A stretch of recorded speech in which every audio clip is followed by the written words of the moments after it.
Welcome to the course. I'm glad that you have taken this step to learn the skill of programming.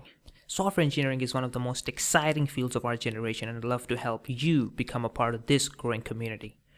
This course primarily teaches you programming in Python, developing graphical user interfaces using PyQt, and implementing databases using MongoDB, while also covering software engineering principles which are very important for completing your software projects.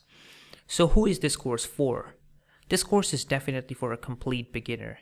If you are someone who knows absolutely nothing about programming or software engineering, you, my friend, are definitely in the right place, and we're going to take care of you.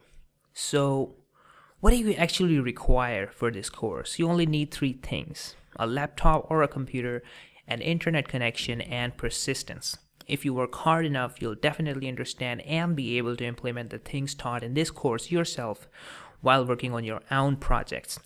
Let's discuss the course structure and get started.